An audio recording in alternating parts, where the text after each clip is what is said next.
Welcome to All Brother, a podcast about Salford/Manchester's finest musical institution, The Fall. Each week we invite on a guest to discuss their memories and relationship with the group and anything else we care to talk about. For this episode we welcome the legendary Mr. Pete Wylie of the mighty Wah, the pop star with a heart as big as Liverpool, who even turns up in a Fall lyric. If you listen closely, you can even hear me and Steve getting the odd word in. Strap in for this one, it's got everything and everyone. Hello, welcome to the latest edition of All Brother with me, Paul Hanley. And me, Steve Hanley. And we're delighted to welcome all the way from the wrong end of the East Lancs, Mr. Pete Wylie. Hello, brothers. How are you? Good, thank Good you. You, how you doing? Yeah. Yeah. You well? I'm great, man. I'm really enjoying myself. Again, I've reborn optimism and I don't know. You know, today I'm talking to you because you're special, obviously. Obviously, yeah. And obviously the rest of the time I'm just walking around being great. Okay, Always. Can't argue with that. Yeah. Or at least feeling great. Well, yeah. One of my mates is the one who walks around being great. Oh, Some yeah. of you both know, I think. Who's that? I wouldn't mention McCulloch in this interview. I wonder how long it'd take you. It was 2 minutes 53. Yeah. I know, but that's, you know what? I love him. I absolutely love him. And he was my best mate from the age of about 11 or 12 until just after Zoo Records started. And there's times when I miss him, you know. Yeah. And if we see each other now, there was a period where we weren't very nice to each other. I was hurt, you know. I wasn't angry with him. I was hurt by the fact that you can be that close to somebody. And what did you fall out about? Anything in particular? Well, he thought he was the greatest singer in the world, and I didn't. You too. I keep telling people. You know what? It's hard to say what. I mean, I'm sure I changed over time. Well, I hope I have. But I think Ian changed in a way that I couldn't relate to, shall we say. You know, and sometimes it's difficult to have those friendships. And also, you know, maybe you fall out with people over the years anyway, you know. I mean, I've fallen out with loads of them, you know. they all get dead unreasonable, all these people that I fall out with over the years. It's really weird. We didn't know they were wrong all that time. Right, well, while we're on the subject, we'll have to go back, all the way back. I'm going to take it back to when you around the time you were in a band with Ian, similar to the first time you saw The Fall, I would imagine, was it? Yes. Well, even that's got a funny little footnote to it. I love The Fall, you know, and the first time I did any interview with the NME, and they asked you who you're into, and I said The Fall, didn't mention anyone else, just said I love The Fall. And shortly after that, Slags and Slates was recorded. Yeah, and there's a fabulous track called Slates, one of my favourites of all time. It genuinely is. And in it, it says, Wah Heat, male slags, male slates. Yeah. I was so genuinely proud, right? Yeah, definitely. I get the idea of why he was saying it. And somebody had told me that the Mark said, you know, it was all these bands cashing in on The Fall and copying them, you know, when we weren't, you know, but in Mark's head we were. Anyway, again, not long after, he was talking to McCulloch. And he said to McCulloch, whatever happened to the pink rockabilly? And he meant me, because I used to wear a pink shirt and I had a quiff and stuff in Eric's. So when McCulloch and Julian used to come in the Fall dressing room at Eric's, well, I'd be around as well, you know, but I wouldn't be studying so much because I'd be having a laugh. And, you know, I had other mates, of course, there. And when he realised that Wah Heat was me, the pink rockabilly, as he called me, he kind of recanted, you know. Right. And eventually there was a gig at Heaven when Beggars Banquet I was on Beggars Banquet and so were The Fall. Remember it well, yeah. Yeah, and Brix had come into the game, so I think she'd done some peace making as well, possibly. He was a nicer guy in them days, wasn't he? Yeah, I think he was. And I can't remember which song. It's the one where he says Shakin' Stevens is Are you allowed to swear on the podcast? Yeah, you can say what you like about Shakin' Stevens. Well, yeah, there's a lyric in there like, I hate Shakin' Stevens because he's a cunt. It's similar. You're paraphrasing a bit there. But yeah, well, it's because of his version of the Elvis Blue Christmas, I think. Yeah. But what he said on this night was, I hate Shakin' Stevens because he's a cunt, so I'll stick with the damned and wah. Hey, very good. Very good. That's Ludgang, the name of that song. Listeners, if you want to go and listen to that. It's a very special song. So, and also Slate's is, though, because, you know, my debut in the Falls repertoire. Well, they didn't tend to mention bands on the actual records. He mentioned them live occasionally, but they didn't normally make it to the actual recording. So it's a bit of an honour there, I think. Yeah, to be on Slate's was honestly, in fact, our next single, which was our third single, Forget the Down, we had the serial number Slate 1. Ah, brilliant. As a little homage, you know. Yeah. So he'd equated the version he read in The Enemy with, I suppose a lot of people in The Enemy were more uptight than I am. And, you know, po-faced. I was never po-faced. That's what probably worked against me at times because, especially because the middle class kind of thing in journalists have is they have that archetype of what a pop star or a rock star, I should say. A rock star should be serious and po-faced and look off into the distance. And I come in going, hey, come ahead, lads. I love Elvis, you know, and I love The Fall and I love Suicide. And they could never, it still happens now. People can't put the idea of a guy who makes serious records with somebody who jokes a lot. Yeah. You know, I'm like, if you cross Marky Smith with Ken Dodd, you'd get me. That's all right, isn't it? That's a good one. I'll take that, you know. So is that what you meant when you coined the phrase rockism? Was that the kind of thing you were talking about? One of the things I meant by that was, and it's still, I go by it now, which is people who go by the book, like there's a manual for how to be in a band. I hate it. And it's obviously it's in supremacy at the moment where I made another joke, which Paul Morley nicked off me on the telly. I was in a documentary, a series on Channel 4 about the history of music, and I'm talking about the Velvet Underground. And I said, you know, when you start out, when in the time I come from, being in a band was risky, you know, and it was for outsiders and it was for weirdos, and I fit all the bills. And I said, a kid comes home and he says to his mum, "Mum, I want to be a solicitor." And she says, "Well, son, why don't you be he comes home saying, "I want to be a lawyer." And she says, "Well, why don't you join a band so you've got something to fall back on?" And that's the fundamental change in when I was growing up. A band was seen as, you know, as something that was in the way of your life. Yeah. And it was, you know, I've said this to people, you know, it was a risk. Nobody knew where they were going to go. You had no idea. You could be the most brilliant band in the world and not get anything, you know. Yeah, yeah. I mean, an idea it was going to last more than 2 years either, wasn't it? Yeah, and I never set out with, I wasn't ambitious in that way. I was about music and I was about politics, and that's never changed. You know, I love music to this day. I mean, it's overpowering at times, and I'm glad about that. You know, and I don't listen to new music particularly. You know, people ask me who I like now, and I like Otter Bouquet Beaver. Do you know them? No. Well, you're asking the wrong two people here. People ask me about that, and I say, how can I listen to new music? I'm not finished with 1968 yet. Well, my version of that answer is, if I'm on my deathbed and I can't listen to like a Rolling Stone because I listen to your demo. It's a very good point. You know what I mean? But it is that, and music matters to me in a way. So when we had Story of the Blues was unexpected, and again, there's a short story about its success. Before that, you know, I'd been in this angry band, kind of, and I came to see The Fall in Manchester University, and I'd said again in an interview in the NME, you know, I wish Peel would play like Syd Barrett instead of just talking about them, and the New York Dolls and Velvet Underground, because he didn't, you know, and he got in touch. He rang me up at my mum's house, and we'd only just got a phone. This is all that old man stuff. We only got a phone because I was in a group. We never had a phone till I was 18 or 19. So the phone goes, and it's John Peel, and I thought he was messing. And he said, well, I read your interview and you've got a good point, you know, but it's not my brief. To shorthand what he said, you know, I'm not here to play those groups, so people can go and find themselves. And we did that, you know.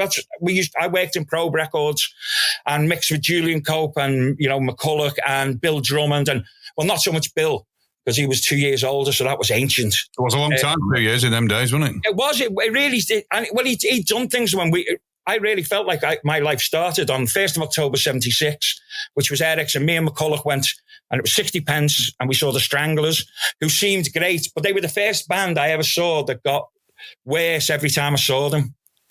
And that's quite, and I think that was as much because the other bands I was seeing, like the Pistols or the Clash, showed me there were standards, and for me, the Stranglers were like a lower division. You know what I mean? In terms of what I love. Yeah, yeah. I was seeing the Ramones, and I was sort of Talking Heads.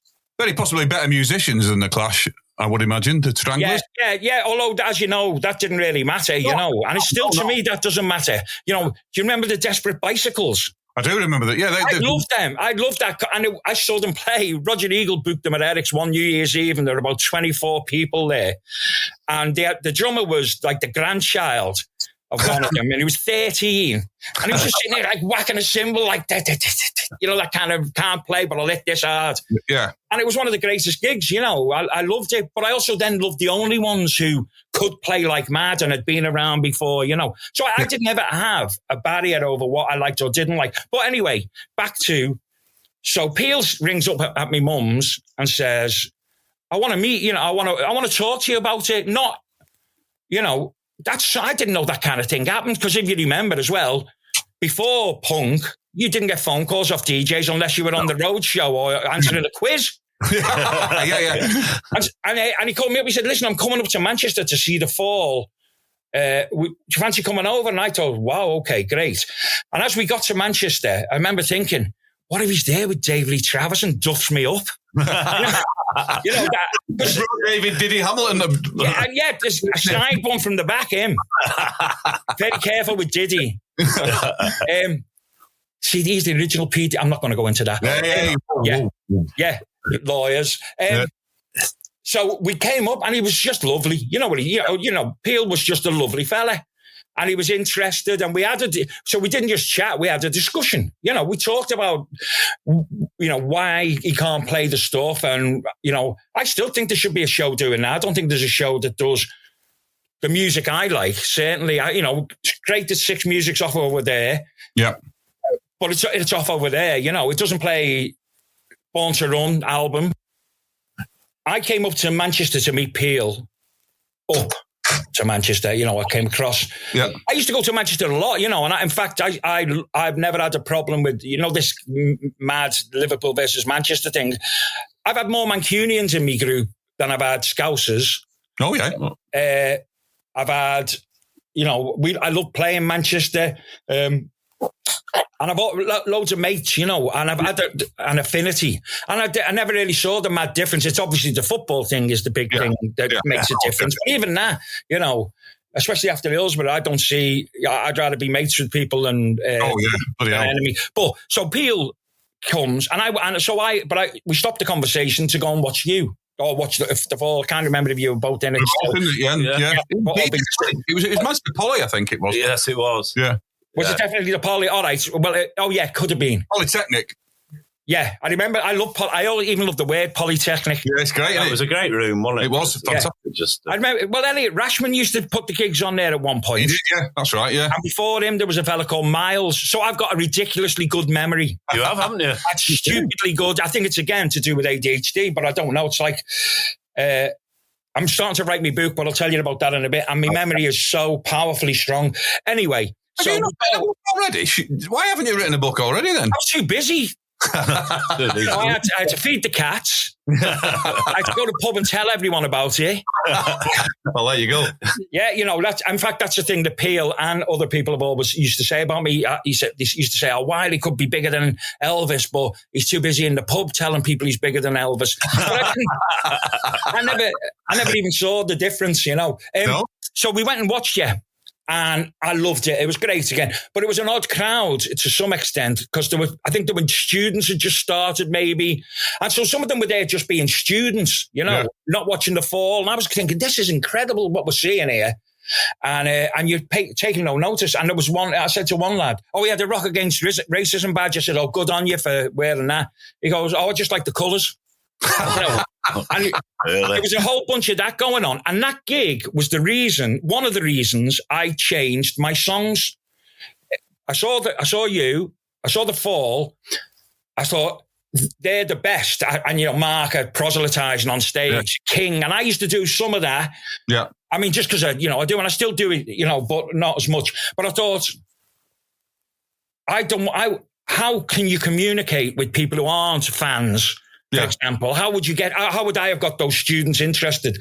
And then I saw Boys from the Black Stuff by Alan Bleasdale. Right. Which absolutely told the story of politics and its effect on my city and our working class environments, but in an emotional way. Yes. And what he did was, instead of standing there going, you should do this and Tories are bad, he told the stories of people, and it affected people who normally wouldn't engage with the politics. Yeah. I've met them. I've talked to them. I was going somewhere once, and this fella next to me goes, "Oh, you on the television this week?" I said, "Yeah." He said, "Yeah." And we ended up talking about Boys from the Black Stuff. And he said, "Well, it actually changed my life as well, because I sold one of our cars."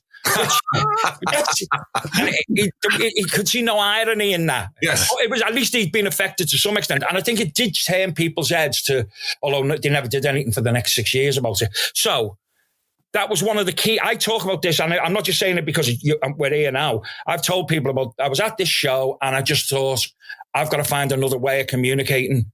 And I always, anyway, loved Motown, soul. I loved loads. I worked in Probe, and it was run by hippies who would play you records. Pete Burns there when you were there. Pete was there. I was in bands with Pete. Yeah. I was in the Mystery Girls with him and Julian Cope. We supported Sham 69 and got legged at the end of the gig. And I've still got the outfit I wore, because I had to compete with Burns. Yeah. And we did like Nugget style garagey rock. Yeah. Burns was a performer then, but he was like Wayne County before Wayne became Jane. Yeah. That was his role model, and he's banging into the stage. I wore my mother's outfit, a nylon blouse with flowers. I've still got it upstairs. White Mac of hers. A pair of red satin kecks from Bus Stop. Oh, yeah. Doc Martens and a toilet seat. Nice. I put my belt through the hinge of the toilet seat, so I wore it in the position that you could use it as, And you wore this on the way to the gig as well? Oh, yeah, come on. It was living it. I've always said that when people have said, in the past, you were political, but the other Liverpool bands were. Well, Pete Burns, just by being alive in Liverpool, working class Liverpool in the 70s, that took a lot of bottle, and it changed people's attitude, Yeah, well, I'll say the same thing about when people talk about Buzzcocks not being political compared to but Pete Shelley was a political guy, Just being there makes it political. That's one of my things. Just being around and saying you don't have to be like the others. Yes. That's a big thing with me. And, I am still political. I still try and do things for good causes, and I still try and, I always show me face on issues that I think are matter. And also in mental health, because I've had my own battles with that, ups and downs with that. And I think a lot of us have. And people genuinely come up and say, I'm really glad, or they email me and say, I can't believe someone like you, because I'm usually just a bullying figure to them. Someone like you gets depressed. And I said, I get it worse than a lot of people. But they thank you for sharing that you are there, that anyone can be affected, and that it's not to do with a specific incident. It's to do with chemicals in your brain. Yeah. And the other thing I always say, by the way, let me throw this in before I give you more praise. I say to them, it's chemicals in here. It's not even to do with events in your life. And if they say, well, I say, okay, take a bottle of sulfuric acid. They say, why can't you just get in a good mood? Change your mind. I say, take a bottle of sulfuric acid, pour it on someone's hand and tell it to stop burning. You can't, because it's sulfuric acid and it's going to burn through the skin. I said, these drugs in here, in our brains, are more powerful than sulfuric acid, because they can affect everything you do. They can direct your life. They can make you make bad decisions when they can also help you make good decisions. But getting a balance. So I take medication, which doesn't, and even that's no guarantee, because I didn't want medication that would numb me. No, I want to have this intensity about me, and and that carries on into the music. But so the Fall gig, Boys from the Black Stuff, and I thought I want to write songs that are more emotion based than shouting at people, you know. Yeah. And I love a good, again, Mark E. Smith, so great at just being authoritative. Yes. And weird enough for you to have to engage with it. You couldn't just hear it and go, you know, I hated all those groups with slogans. Yes.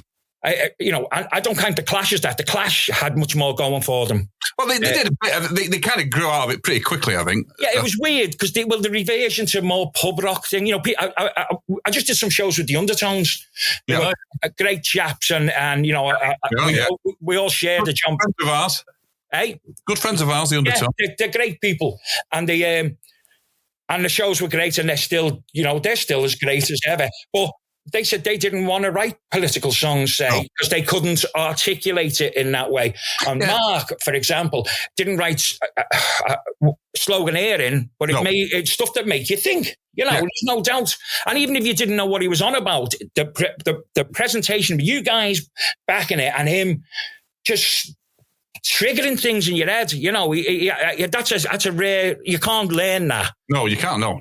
You know, and that uniqueness. Oh, and there's because I'll keep everything I say. I'll remember the second half of the story by the end of the podcast. Okay, carry on, mate. Carry on, Pete. I've got 2 pages of notes here. I haven't not looked at them yet. There's an interview with Smith later on in the 80s, and he said he just dismisses everything. Yeah. And he says the only 2 people I'm interested in are Kevin Rowland and Pete Wylie. Yeah, I remember that. I was amazed. You know, I didn't expect it. And I'd seen him, you know, on a personal level, I knew him a little bit, and I'd done some things. I did it, you know what? I did a telly show with Smith. Oh, yeah. And it was a debate show when the Beatles anthologies came out, so it must have been like late 90s. And it was Central Television, presented by Nicky Campbell. Okay. But that's only the start. That's already a good start. And it was the Beatles versus the non-Beatles. And the panels were Mark Lewison, who I've since have become really good mates with, and he came to me wedding, and Mike McCartney, who I knew a little bit, against me and John Robb. And I always do, I can't help you, you've got to do the John Robb. As he walks in. I do it to him. Anyway, and the audience was full of Beatles fans. Yeah. And Mark was on the front row. Martin Carr from Boo Radley's was another great lad. They were in the front row and a few other people, but we were the panel who were mainly interviewed. And we won.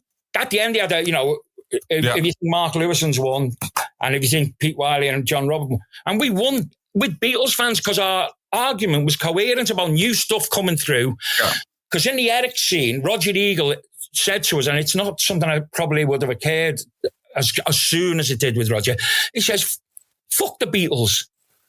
Ignore the Beatles. Don't mention the Beatles. Don't listen to the Beatles.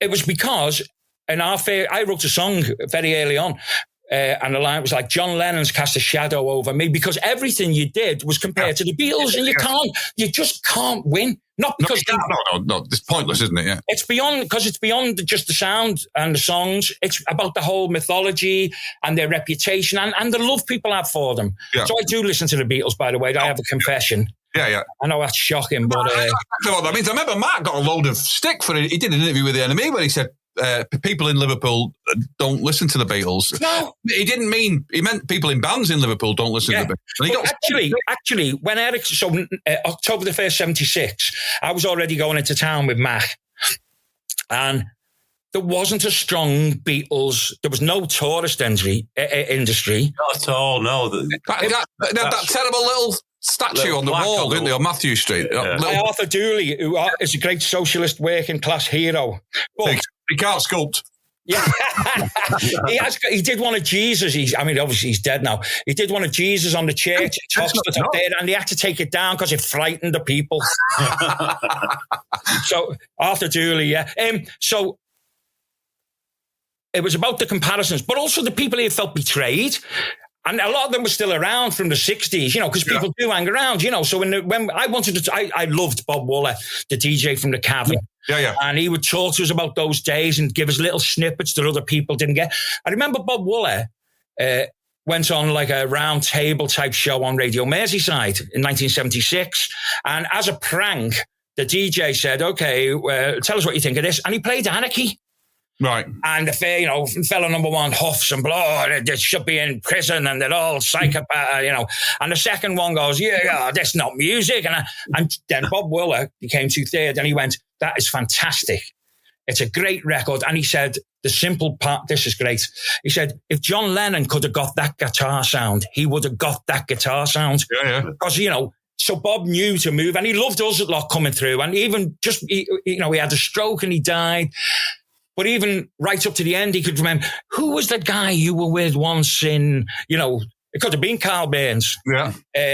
And he'd remember things really vividly. A lyric that you'd change, and he'd say, when you change that, he was a font of knowledge as well. Yeah. So those were still around. And people had felt betrayed because the Beatles moved to London as soon as they hit, I didn't give anything back to the city. I could write a book. I could write a book about something.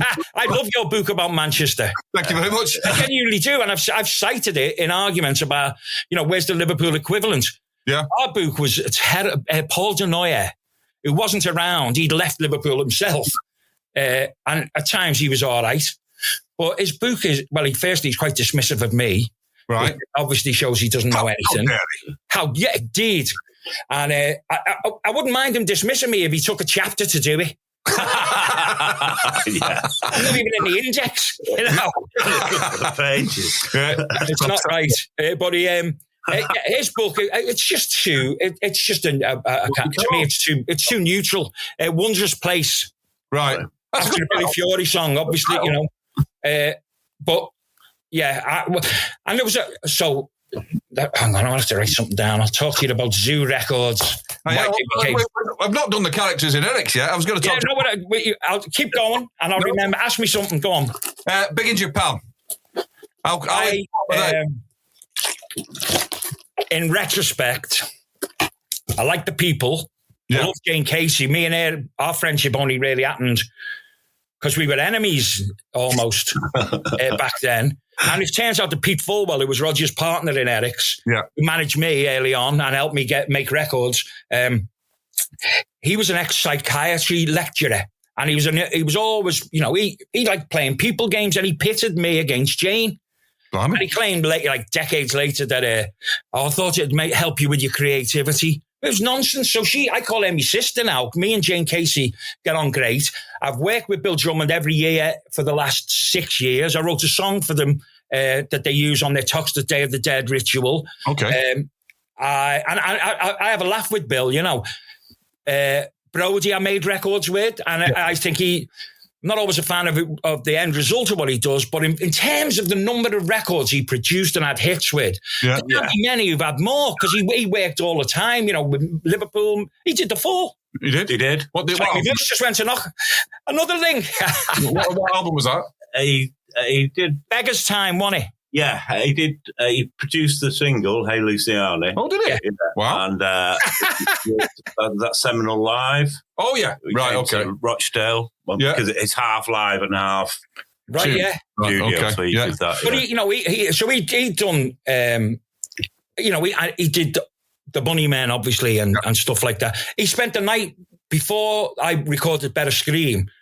I spent an evening in his car because he was moving to London the next day, and he'd been in the studio and I hadn't. And he did the demo, and he talked about, stacking up the same guitar part like 8 or 9 times, even more if you can, to get the big jangle. Because my guitar playing originally was very kind of Mick Ronson and power chords. Yeah. Paul Kossoff from Free, who I still love. And who I mentioned in the advert that me and McCulloch put up to find a band, and McCulloch made me take it off. And I've still got it. I've still got the advert, like a piece of card. And on the back, it's exactly the same advert, but without Free on it. And I still listen to Free. But I was big notes and which is all my guitar tricks until I saw Johnny Thunders. Then every record I've ever made, every LP, has got at least one Johnny Thunders solo on it. Oh, yeah. I just love him. I loved him. He was the best guitar poser I ever saw.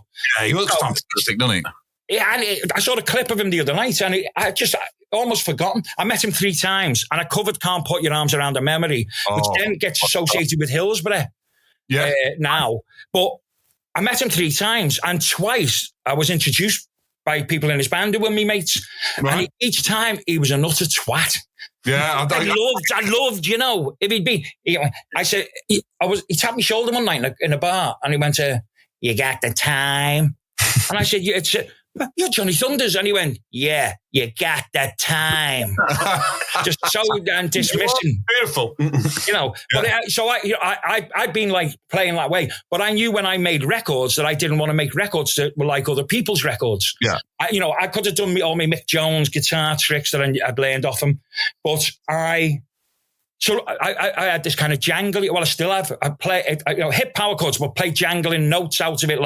And people compared it to the Pistols meets the Byrds, you know, in reviews and stuff, because they're the only 2, power chords. And there's the jangle thing, which as I say, I still do.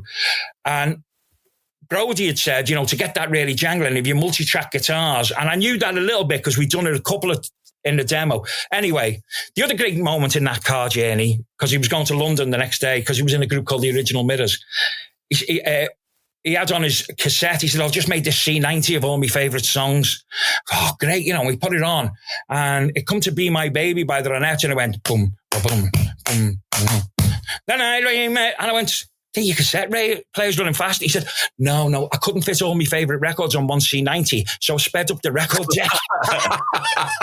I just think that's there's a level of genius there. But Big in Japan, though, musically, I never dug. I never really enjoyed them. Budgie was a great drummer. Budgie was a fabulous drummer, unbelievable. I've been in one band with him, and I think he got worse. He had to control it more when, after he joined the Slits, he was doing great stuff. And then in the Banshees, he didn't do he could have done much more. And he's still playing. He called me up last year because he was playing with somebody who was at the Philharmonic. He invited me down, and I can't even think. He's playing with Lola out of The Cure, isn't he? I think he's got a band now. Yeah, he's got a thing and a podcast with him. Yeah. Apparently, he hasn't asked me yet, so you've got that over him as well. I haven't got drumming over him, I'll tell you that for now. He was but he was even phenomenal when we first met him. Yeah. And he used to wear footless tights with baseball boots. And I don't know, and he had bleach blonde hair. I think that's why he got called Budgie. Okay. And because Peter, and he was from St. Helens as well. Right, okay. He didn't talk a lot. But Woollyback. Aye. We adopted him, and now he's quite posh, which is also lovely. Oh yeah, he's lived a bit. Well, Susie Sue will teach you things. We'll leave that as well. I love Sue. I love her. I always got on well with her. But Big Japan, to me, we're not now, because obviously you look back and you think about it. I think my problem with Big Japan was they weren't startling enough. Right. I wanted something from Liverpool that really made you go, wow. Which is quite surprising considering who was in the band. Yeah, I mean, Ollie Johnson wasn't short of being startling at times, was it? No. I played on Holly's first single, And when he left Frankie Goes to Hollywood, they asked me to join. Yes, I remember that. Yeah. And I had one rehearsal with them, and it was horrible because they were the 3 lads who'd been really good mates with me. 2 things happened.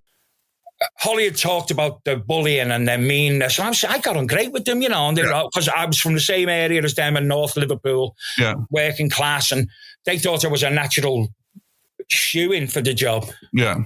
But they turned bully on me in the rehearsal room on the very first day. Like, what have you got? Come on. I was going, hang on.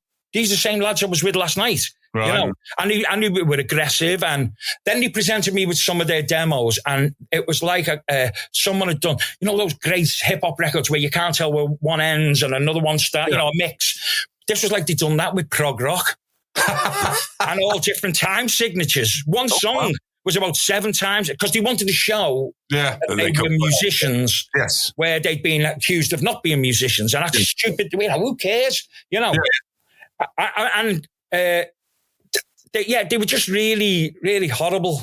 Holly said in his book that I heard Pete Wylie replaced me in the group, but he could never step into my ruby slippers. And I love that, I mean, I love it. And I get on all right with Holly now when I see him. But Big in Japan, I think I expected more. I wanted Liverpool because it mattered to me. Liverpool doing something mattered to me. There were enough of us energised by what had gone on with the Clash and the Pistols and Per Ubu and the Ramones, Patti Smith. My God, television. Yeah.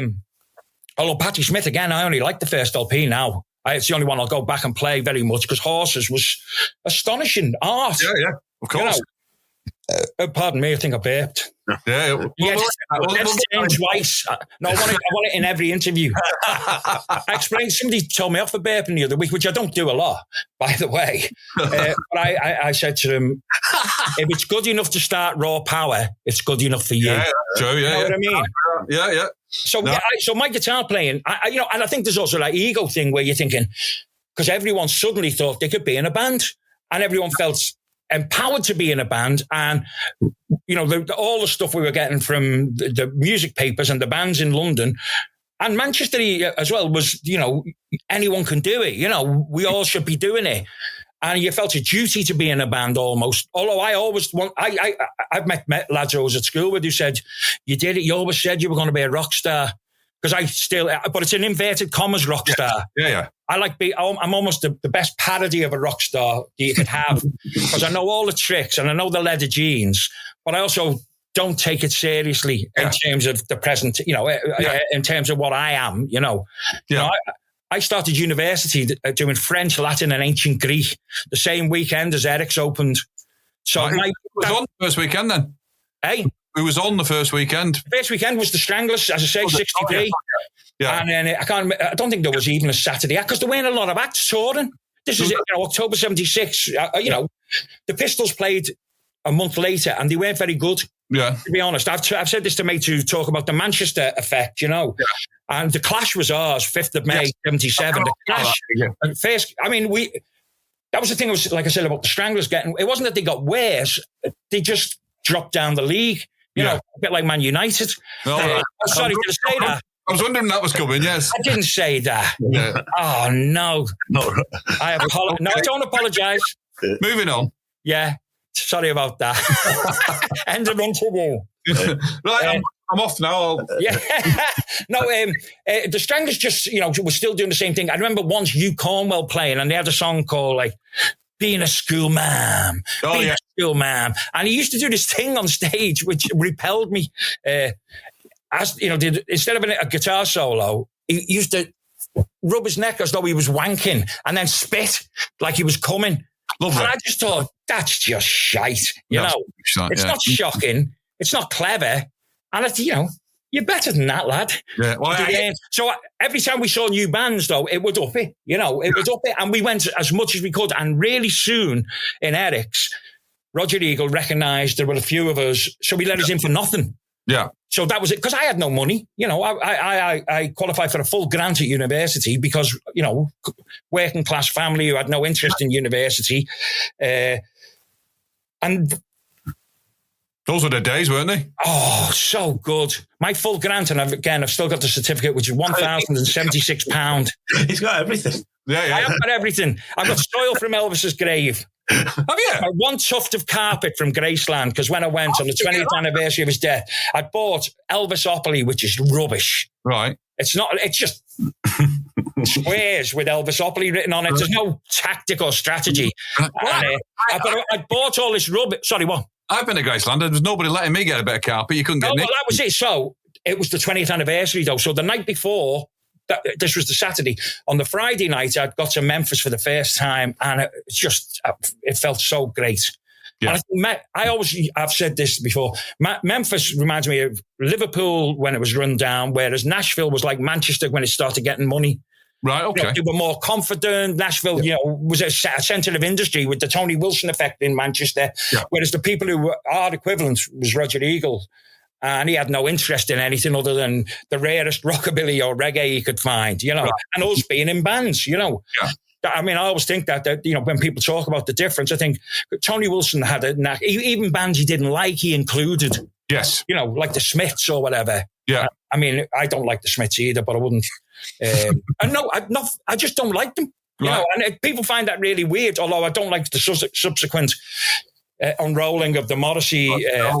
He was a big mate of Pete Burns, wasn't he, Morrissey, at one stage? Well, yeah, I think there's more than... Well, yes. I might tell you later. Okay, at this point, our reporter made his excuses and left.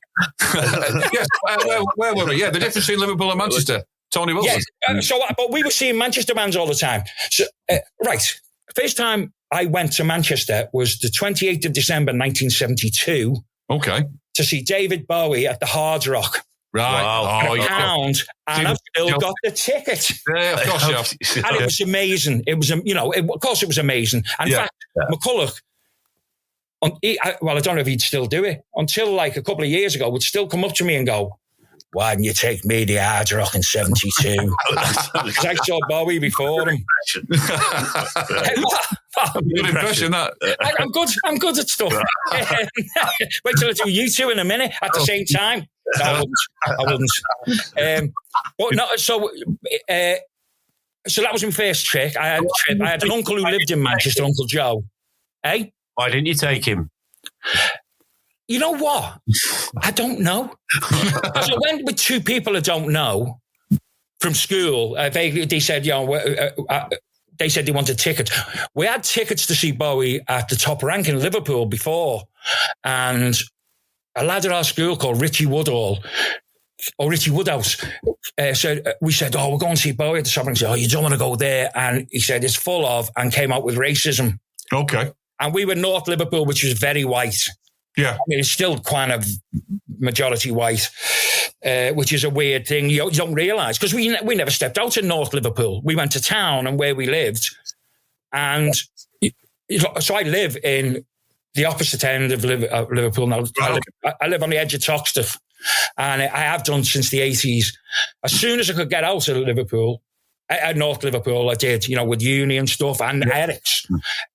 So I don't know why Mac didn't get to go to that, and he does. Of course, he remembers it, but that's how he was my best mate. His sister Julie, who I really liked, she introduced me to him because he was a Bowie fan, and she knew I loved Bowie, and that's how we first met. Everybody was a Bowie fan, wasn't they? Well, yeah, except because of the word being so small. Then the people I hung around with at school, there were three different gangs, three bunches of different lads at Ungwood times, and one lot were into Deep Purple and Zeppelin, and I didn't like Zeppelin at that time. No, I now like I'll listen to them. First gig I ever went to, Black Sabbath in 1971, and that was Liverpool. Yeah, it's a Liverpool Stadium, which was a Roger Eagle venue, but I didn't know Roger then. Yeah. It was great Sabbath, but my two favourites were Mott the Hoople and Thin Lizzy. Right. They were the two best because they were more gang, not gang in a negative sense. It was like we're all lads together. We're all people together. People were definitely that kind of thing, weren't they? Yeah, totally. And so Mott the Hoople, stayed. Was it the same tour you saw Mott the Hoople? And wasn't when they were supporting Queen? Was it? No, that was the second time I saw Mott and Queen. Oh, Queen was supporting them, yes, of course, yeah. Queen was supporting them, and so the Black Sabbath gig was supported by Glenn Cornick's Wild Turkey. Oh yeah, and he was the bass player from Jethro Tull. I found out years later. Right. And they were great. And it was because we had no money, so you'd pay £1 for a ticket, but you'd see two bands. It wasn't like, although Sabbath were obviously there and they had the songs you knew. Yeah. But we saw loads of interesting bands. The band called Home were really good. A French prog group called Ange, who had this kind of weird acty guy. But it was great. Yeah. Queen were the first group I ever saw that I hated. Wow. And I still can't listen to them. In fact, my daughter moved back. I must admit, but there's something. It's too. The early stuff was good, I thought. Well, it's that thing though where you take against something. Yeah. And now I can't. And my daughter went to university in Australia because her mum was from there. And when she moved back to England about 15 years ago, we were sitting here one day and watching the telly, and Queen came on. She just said, "Dad, and she's quite posh. Dad, I fucking hate this band." And I was so proud. Yeah. So, genetically something had worked, but no, it just wasn't for me. And it wasn't. People said it's because he was camp, and I said I was a Bowie fan. Yeah. So it wasn't that. And it might have been, Brian May with his too perfect guitar sound. Yeah. With Paul Kossoff, you can hear him making mistakes on the actual record. Yeah. Because he was playing it, not practicing. That's another thing I never practiced, and that was a legacy of punk rock. Yeah. I played, we're doing the Songs of Strength and Heartbreak LP, which has just come out again for the first time on vinyl, as they say. And I've been playing, my group are all in the 20s, so they've never heard of me. We did our first 2 shows at the beginning of January, and because I talk between songs and I take the piss. How many songs do you do? 3? Hey? How many songs do you do? 3? We haven't got up to 3 yet, but we're heading there. Yeah. There is that. Some people say, that gig was great. So it's a pity you did the music in between. But, I just decided after the experience of working with record companies in the 80s, and then I stopped. I broke my back in 91. Yes, I was ask about that. Yeah, I nearly died, and for 4 days they thought I would die. I was talking to a mate in Parliament, Upper Parliament Street up the road, and leaned on this, just metal fence outside the big Victorian house, and they have these basements with no stairs down. They call them in Liverpool Aries. Okay. And so basement flats can get windows, have windows, it gets some light, and so workmen can get their ladders down there. Anyway, we walked back after a gig, and I just leaned on the fence, and the fence collapsed. Whoa! And I flew through the air, and I think I hit, what do you call them? A drain. The bit where a drain joins another drain. There's and I broke my chest bone, and they thought I would die for 4 days because that missed me out by 1/4 of an inch. Bloody hell! And the weird, obviously, I felt fine. So I was unconscious. And, there's a sense of euphoria almost. I stood up, and because of the airy, You stood up? Yeah, I stood up, and because they sent a fire engine, because you can't get down there with a normal ambulance. And the guy from the fire brigade said, okay, we have to check. What's your name and where do you live? And I said, you should know my fucking name. Laughing. I was laughing, but he didn't. And he gave me a dig in the kidneys, genuinely. Anyway, and he took me to hospital. And I was just flirting around, and he said, you got to lie down.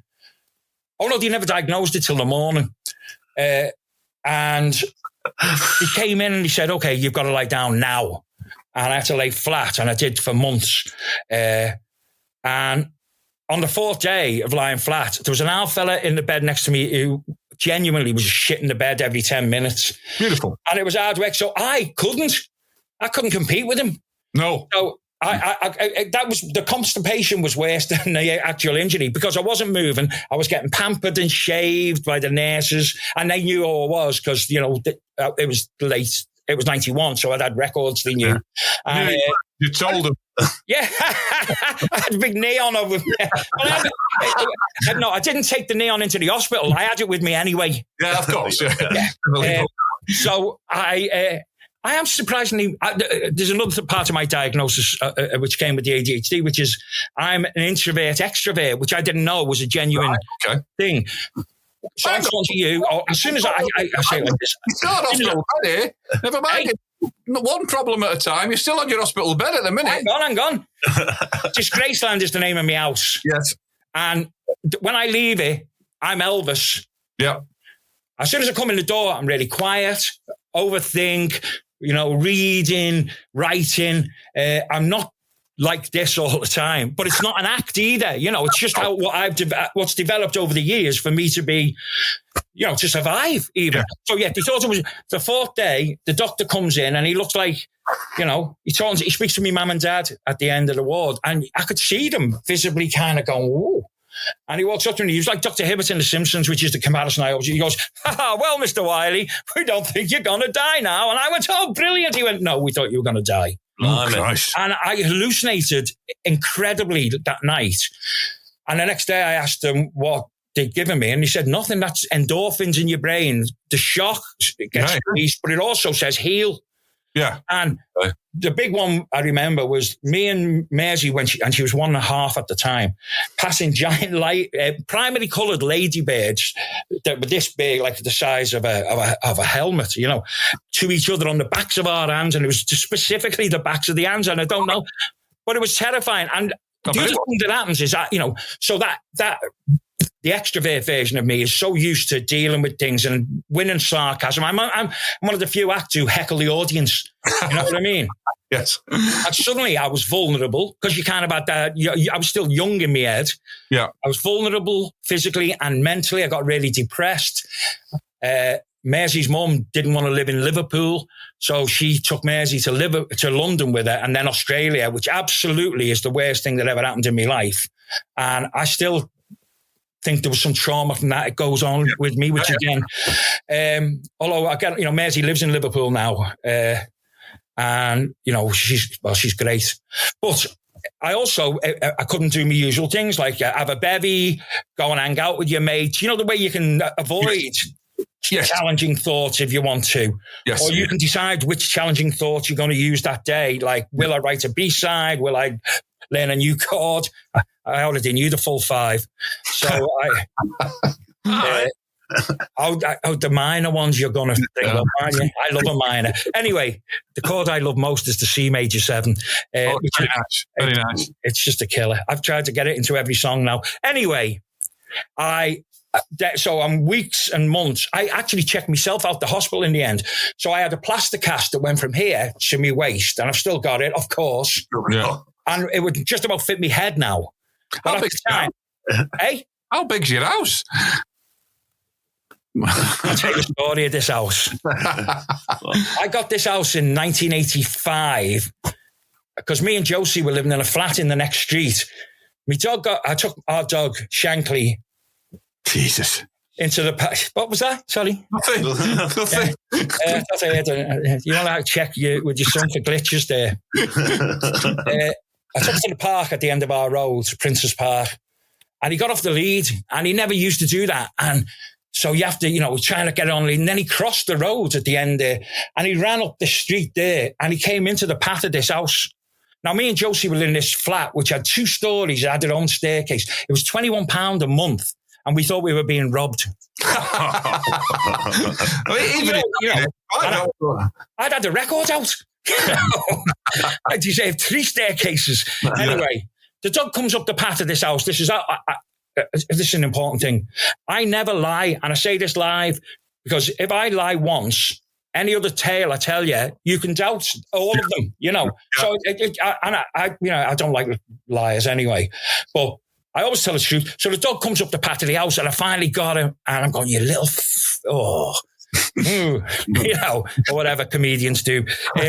And a woman opened the door. A woman opened the door and said, "Have you come to view the house?" There was no for sale sign. Nothing, Wow. And I'd never been down this little street. I lived in the next street, but you wouldn't come down here unless you were coming to it. Yeah. She says, "Well, why don't you come and view it anyway?" And I said, "Well, I couldn't afford something like this. And I've got my dog." She said, "Well, come in." And it turns out her name was Trish O'Donnell. She was a social worker, and she'd just written a big article in the Echo, which got her promoted to a gig in Newcastle. Right. So she had to sell the house quick. Yeah. Now, this is not exaggerating. I live in like a 1-bedroom flat. Yeah. But it's got 17 rooms. Wow. Whoa. It's got, hang on. That's the fireplace there.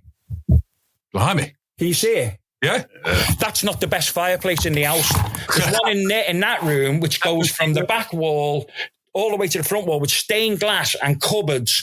Right. And they think it's Charles Rennie Mackintosh because he lived in Liverpool for a couple of years, about 1911. Good God. Right? So, and my favourite thing about the cupboard, the shelves are lined with velvet, but on the underside as well. Like luxury, you can't imagine. Why would you it's just insane. Yeah, anyway, she said, and I go around the house, and actually she had the house like an unofficial refuge. I've still got the numbers on all the doors, and the house, all the girls seem to be wearing dungarees and having very short hair. Okay. Yeah, which in Liverpool was quite unusual, and it was a kind of a refuge. Right. And she said, we had it valued, and he said 70 grand. And she said, you can have it for 35 grand. Good God. I know. And even now, I mean, I can't afford to keep it up the way it should be kept up, but it's been my safe place. We've rehearsed here. We rehearsed Songs of Strength and Heartbreak in the basement below here. Mike Joyce from the Smiths drummed on that LP. Yes. And do you know, I'll tell you about how I met him. Shall I tell you now? Yes. Right. Yeah. I'd met him once him and Andy in London. Yeah. I got on great with them. We met once. Yeah. Anyway, I was going to see Oasis because a girl I was seeing wanted to see them at Main Road in '96. Yeah, I was at that. Yeah, I was there. And I was meeting Alan McGee because he was my mate, you know. And I'd seen Oasis when they were fourth on the bill, and I loved them. And again, they went, each time I saw them, I liked them less. Yes. That's me. That's fine. Yeah. But they did get worse. They did get worse. Yeah, they did, yeah. Even that kind of, his Liam's stage presence got worse. Yeah. The first time I heard Live Forever at that gig, I knew they were fourth on the bill to two mates bands. Yeah. And Rain was one of them. And they were just brilliant. So I was telling people, you got to see this band. This is what the next thing is going to be. Because I've always, I'd learned that from Roger Eagle. You proselytise about things you think are good. Yeah. I took the Farm to see them because I'd sung on All Together Now and knew them anyway. And the Farm came to see them and didn't really get it, the second gig, but they let their van tyres down. Right.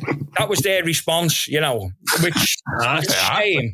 But the drummer, Tony Carroll, is it? Yes. Yeah. He put me in his boot because he knew I was at the gig. And Liam came over because he knew the girl I was with and said, Pete Wylie. I get a lot of that. Oh, Pete Wylie. And then he don't say anything else. Because, right. I don't know. I don't know what, I don't know. So, but they weren't as good the second time. And then I saw them at the Royal Court here and it just stopped. It just dead, I saw their last tour because some journalists from London were coming up to see them at the arena here. And the highlight was dodging pints of piss being thrown by grown men in sheepskin jackets. It was horrible. Yeah. Throwing pints of piss. Anyway. So I was making it, I knew, so Axton 91, and I still wanted to be a band because that's all I knew, and I knew I had a reputation for being a maverick or for taking a long time between records. Hang on, we didn't get the Mike Joyce. I'm coming to that. This is it. Sorry. So I learned to program in the 90s because I had nothing else to do. I was lying on a bed a lot of the time. I used early drum machines. I'd had an 808 in 82. I loved electro. I loved new things. But I knew I'd need a drummer. Yeah. And Roy from the Farm helped me out on the demos. A couple of other people, local mates. But I was walking to the Oasis gig and I see Mike Joyce, first time since I've seen him in a staircase in London. And I went, hey, and I just started wearing glasses so I could see him. I said, Mike. And he goes, that's me. He goes, hello. And I said, how you doing? He goes, great. How are you? I said, great. He said, I said, listen, I've been negotiating with Sony for this new record. And I'd love you to be the drummer. And he went, brilliant. Here's my number. Give me a call tomorrow. Next afternoon, I'm in my ma's house. Pick up the phone. I ring him. I went, hello, Mike.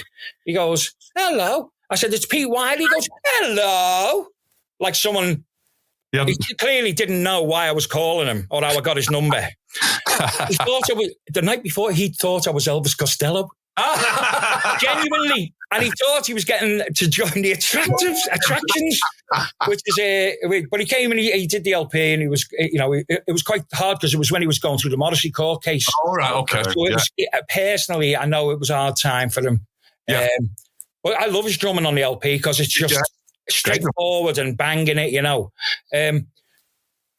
But I knew it was hard anyway with my reputation to get a new record thing. Yeah. People were telling me the music business has changed, even, and it did. And really good mates who were still around saying, you're 30. I was 33 then, 34. Yeah. You're too old now. It's over. Give up. Genuinely trying to be helpful and kind, forget it.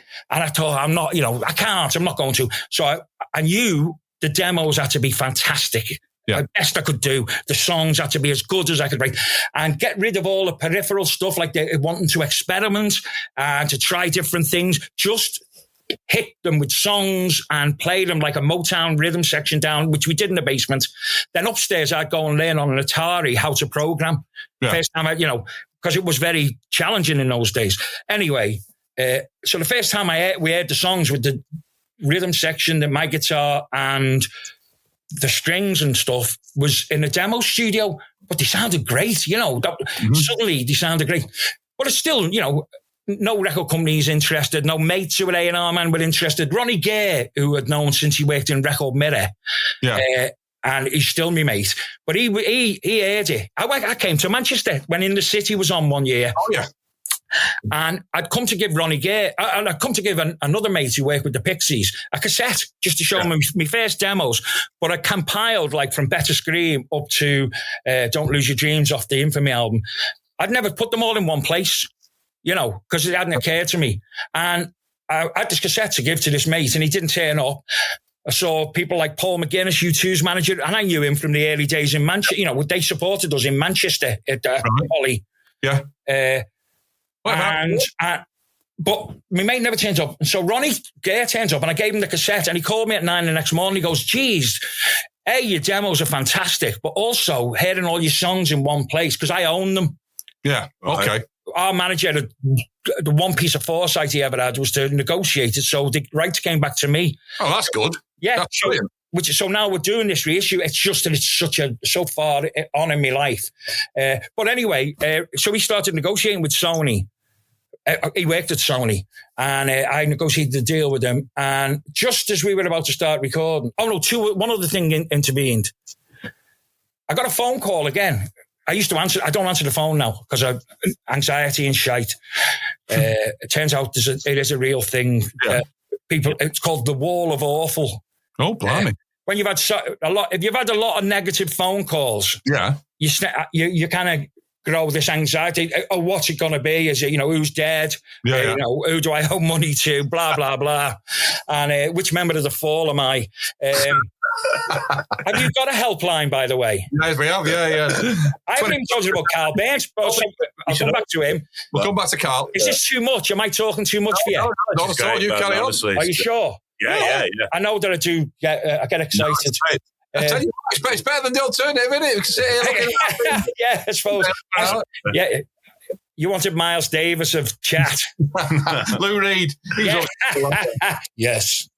I've got Lou Reed. I could tell you Lou Reed stories. But, so I knew I was up against it, and I had a reputation because I owe record companies £2 million in recording costs that I'll never recoup. Oh, right. Okay, yeah. You know, I accumulated it over a decade. Yeah. And I'm quite proud of that. I'm a minus millionaire. Tell that when I'm signing on. Because they all think you're living in Las Vegas and you come back and sign on. You know what I mean? I'm not signing on at the moment, which is joyous. So Ronnie says, I'm leaving. I'm setting up a new record label for Richard Branson, which has turned out to be V2. And he said, Stereophonics. He said, but you don't worry. The guy who's coming in instead is an old mate of yours. And I went, whoa. And I said, who? He goes, Dave Balfe. Bloody hell. Okay. Now, I hated Dave Balfe from the first time I saw him. Right. Because he was from the Whittle. Yeah, okay. He was blonde, bleach blonde and confident. Right, okay. When the rest of us, you know, even though Mac became that other kind of frontman, we weren't confident. We were all skulking about still and, you know, and vying for position in a way, you know. And he came like almost blasé, which, But, so I went for a meeting with him and his boss, doesn't matter. And I thought, they're going to derail it, you know. I've got no chance. My reputation has taken long. I'm in my 30s. Everything's changed. And I haven't had a, hit record since the 80s. And I said, look, I can make you this record in 2 weeks. The band's rehearsed really hard, like a Motown, really groove. And the arrangement, blah, blah, blah. And he went, nah. Really crestfallen. He said, no. I said, look, I'll probably do it in a week, to try and get the recording costs down. I never went to a day because I'm not the Animals. And he said, no. And he looked at his boss, Jed Doherty, who used to manage Paul Young. He says, we want to spend £1 million on this record. Bloody hell. And except trying to be cool. And then thinking, they're taking the piss? Is this Bal's Revenge? But and he was talking to Margie Clark in 1981 or some shit, Honestly, you've got, the stuff that goes through. And but he said, no, we think we can really make this massive. Oh, there was a small interview. So the phone goes in my mum's and it says, "Hi, it's Jane Weedling from the Go-Go's." And I because I can tell you the three famous people who called me at my mum's. One was Paul Weller. I was standing in my underpants after I'd been on tour, brown and beige white front nylon. And the phone goes and the lads had just dropped me off. And I went, "Hello, Leon. All right, Paul Weller." I said, fuck off. Rob was a big Weller fan. I thought he'd on the phone box at the end of the road and phone me up. No one would be stripped to me undie. It's Paul Weller, we're doing a big nuclear gig and we want you to do it. And I went, fuck off. That's a very good impression of Paul Weller as well. Hey, I've got another business here, lads. Mike Warwood. Hey! How long have you been sitting on that one? So, hang on, don't make me. So Jane Weedling calls. And it was her, and she said, "Look, I'm a big fan. I think you write great songs. I'd like you to write some songs for me." And I went, "Great, because I'd not had the Sony thing happen yet, and I'd had no offers of anything. I didn't really do many shows because I didn't know what to ask for. Genuinely didn't. And decided just to do good cause stuff." So she said, one other thing, the Go-Go's are reforming to play 2 shows in London and we'd love you to support us. Brilliant. It's amazing. I didn't even have a band, So I said, yeah, of course, Yeah. And I didn't check anything. So the fee was £50 a gig. Blimey. Supporting the Go-Go's in Shepherd's Bush Empire. My mates, I got Roy from the Farm to drum. Yeah. Another of our mates had an Al van and literally went back in an Al Transit to this show. My first London shows in 10 years. Brilliant. And it was great. We went down great. I know the new songs come together. Anyway, 2 things happened that night. James Brown, who did Loaded, used to work for the NME. Podcast? Yeah. Have you had him on, yeah? Yeah. Is he still talking about himself? You can bleeding talk. Hey,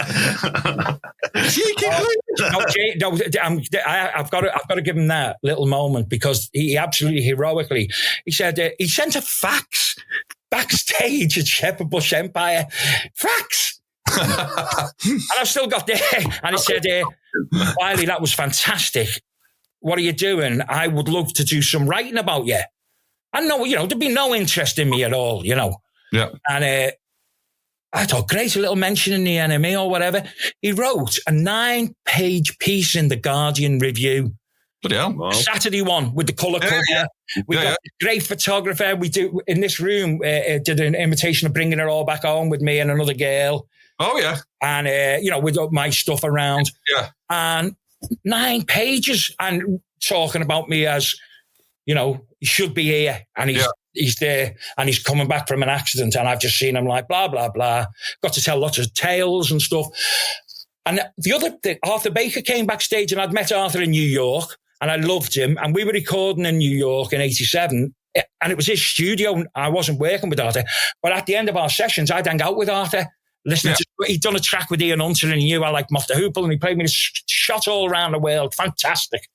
And introduced me to like the DJs who he was working with and all the hip hop stuff. And I just really got on great with Arthur. So Arthur came backstage and said, and I hadn't seen anyone in London for 5 years. I just lost touch with everyone because I was here.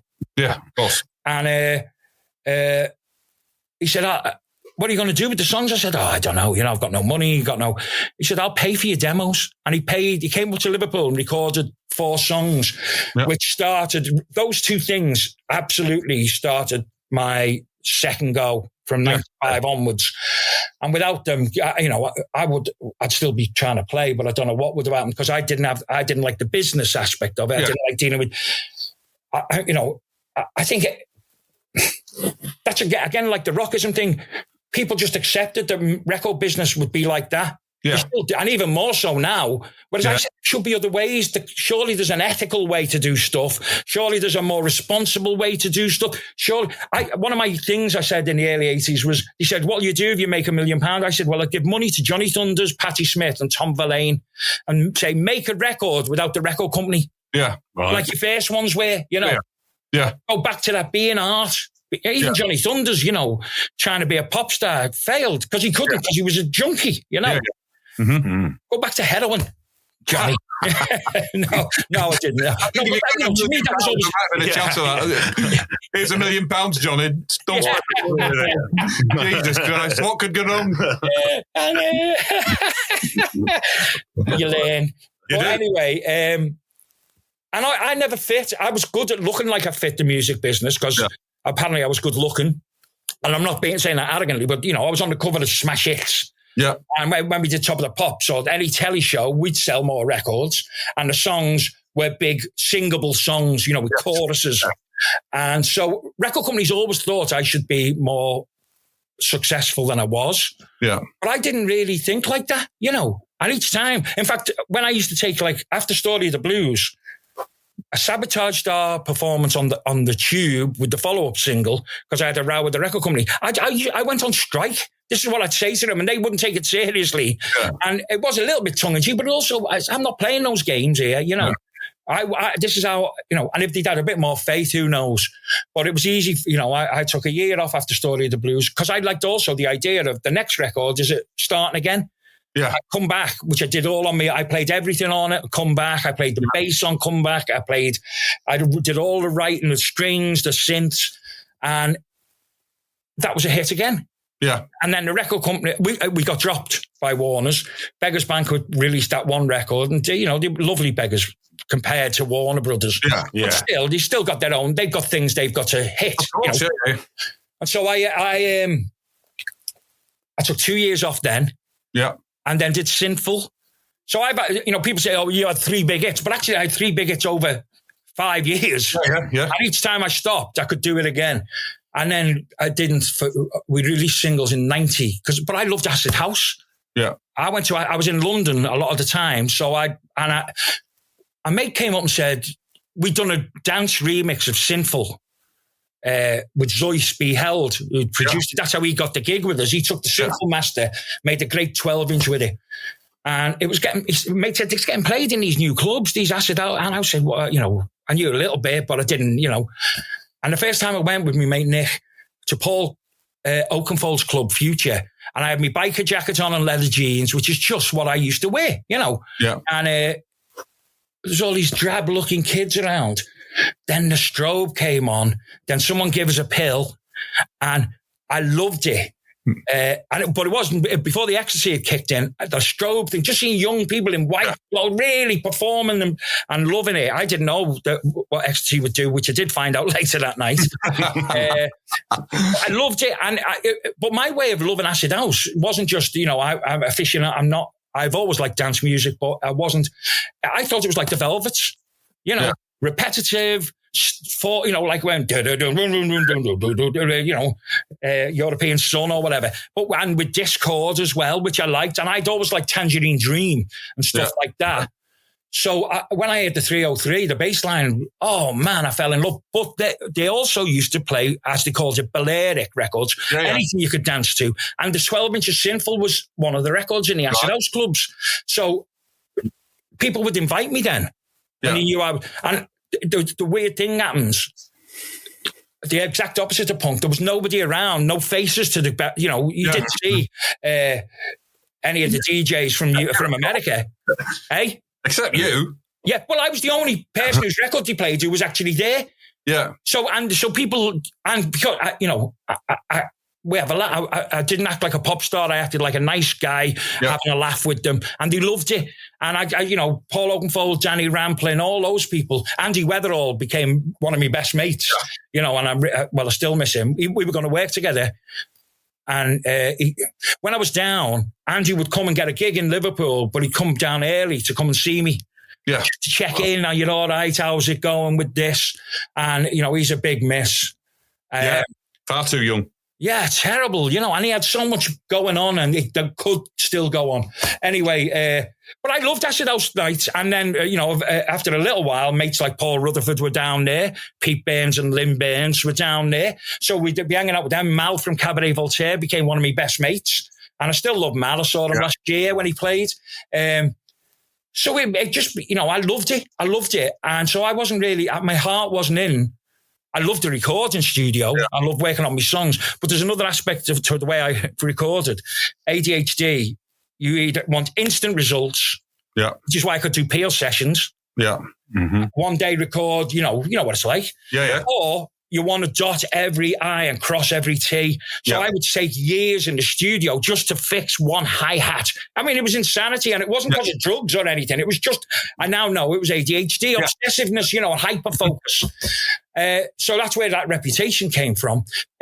Muff Winwood, who was Steve Winwood's brother, obviously, he was the boss of CBS. Yeah. And he was a king among, and he said in Music Week, I love Pete Wylie.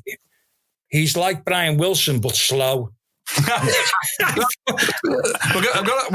getting the big wind up here, Peter. All right, go on. Ask me favourite colour. We should do another one. Honestly, I'll come and live with you. Right, we'll definitely do part two. I can't think we've barely scratched the surface here. I understand, but honestly, I'm so delighted to just get the chance to spend some time with you and your son. Yeah. No, he looks like one of the Allman brothers. He does, yeah. Which one? All of them. The black one.